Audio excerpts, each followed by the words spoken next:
Le projet d'appui régional pour l'irrigation au Sahel Paris contribue à la réalisation des objectifs primordiaux de l'initiative pour l'irrigation au Sahel qui sont une agriculture irriguée en expansion, productive, durable, créatrice d'emplois et assurant la sécurité alimentaire au Sahel. Le projet Paris, c'est un projet régional qui concerne 6 pays, le Burkina Faso, le Mali, la Mauritanie, le Niger, le Sénégal et le Tchad. Donc, il a démarré ses activités le 28 août 2018 et il a comme objectif améliorer les capacités de planification, d'investissement et de gestion des parties prenantes et augmenter les superficies irriguées. Donc, avec 3 composantes, une composante planification, une composante solution d'irrigation et une composante gestion de projet et gestion de connaissances et communication.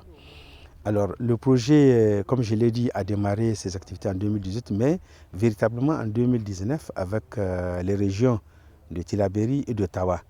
Puis à partir de 2020, le projet s'est déployé dans les autres régions qui sont Agadez et Dosso. Donc 4 régions couvertes par le projet Paris. Un peu plus de 15 milliards de francs CFA pour le coût global du projet. Le dit projet a fait plusieurs actions en apportant son aide aux différents groupements. On peut par exemple citer les groupements de Koneberi et Konekaina dans la région de Tillabéri. Dans cette optique, le coordonnateur du Paris a relaté l'assistance apportée. Le projet a 26 000 bénéficiaires, dont 35% des femmes, pour les 2 financements, le financement de la Banque mondiale et le financement de la coopération espagnole. Pour le financement de l'IDA qui avait démarré, donc on a 16 043 bénéficiaires, dont 35% des femmes. On a 4 types d'irrigation. Le premier type, c'est ce qu'on appelle l'irrigation à maîtrise partielle d'eau, donc aménagement des bas-fonds. On appelle ça le type 1. Le type 2, c'est l'irrigation privée. Et nous sommes justement sur un des sites du type privé ici. Donc on a une promotrice féminine qui a ce site-là qui fait un peu plus de 9 hectares. Nous avons le 3e type d'irrigation qu'on appelle irrigation communautaire. Et le 4e, c'est la grande irrigation. Donc toutes les couches sociales sont concernées par le projet. Actuellement, les choses vont très vite. Nous avons une banque de sous-projets de 254 qui font plus de 4000 hectares. Donc les demandes sont là et nous allons faire tout pour avancer. Nous allons faire en 2022 1763 hectares. C'est notre projection avec un budget global de 9,124 milliards. De leur côté, très émus, les bénéficiaires des offres promoteuses du projet Paris n'ont pas manqué d'exprimer leur reconnaissance. C'est quelque chose qui nous est tombé du ciel. Parce qu'avec nos minces revenus, on a tant bien que mal essayé de le faire, mais on avait toujours un problème d'eau. Le forage qu'on avait ne nous permettait pas vraiment d'irriguer la superficie qu'on avait mise en valeur. Et c'est ça qui nous a poussé à aller vers Paris pour trouver un financement et pour nous augmenter les points d'eau et avec un système d'irrigation. Parce qu'il faut reconnaître, si c'est toi-même qui dois faire le forage et le système d'irrigation, ça c'est vraiment colossal, c'est trop. Mais vraiment avec Paris, on a pu quand même avoir 3 forages. On a eu 1 hectare en système d'irrigation Synfo, le Haderi comme tout le monde l'appelle.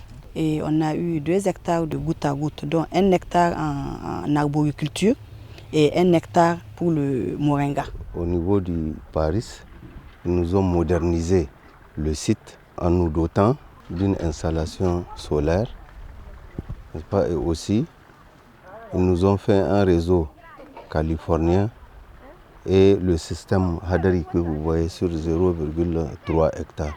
Avant l'intervention de Paris, nous avons un puits et là, malheureusement, même si nous voulons travailler, il se pose un problème d'insuffisance de l'eau surtout.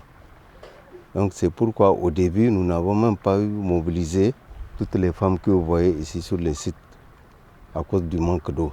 Donc il a fallu à l'arrivée du projet Paris, nous avons soumis au Paris un micro-projet qui nous a financé et comme ça, nous arrivons à avoir vraiment suffisamment de l'eau pour les activités que vous voyez. Au début, j'avais commencé à faire de la culture donc des grands arbres, donc manguiers, citronniers, avant que je puisse accéder à ce financement du projet Paris. Et l'OSI m'a aidé depuis la conception du projet jusqu'à la mise en valeur qui se fait actuellement, qui va être à 100%. J'ai mis dans un premier temps le réseau goutte à goutte en service avec la culture du moringa sur 1,5 hectare et un peu de poivron, un peu de pastèque, un peu de melon. Nous allons voir. Et dans une deuxième phase qui est en train de démarrer maintenant, je suis en train de mettre le projet l'irrigation californienne avec de la culture de pommes de terre. En ce qui concerne l'approche axée sur les solutions d'irrigation, le projet est construit autour du concept de solution qui allie des modèles institutionnels et des modalités organisationnelles pour le développement et la gestion du système d'irrigation. Des mécanismes de financement du développement et de la gestion des systèmes irrigués reposant sur une contribution adéquate d'investissement public, de contribution en nature des bénéficiaires, de subventions judicieuses, de crédits et de garanties. À rappel, le projet Paris est sous tutelle du ministère de l'Agriculture qui assure sa maîtrise d'ouvrage.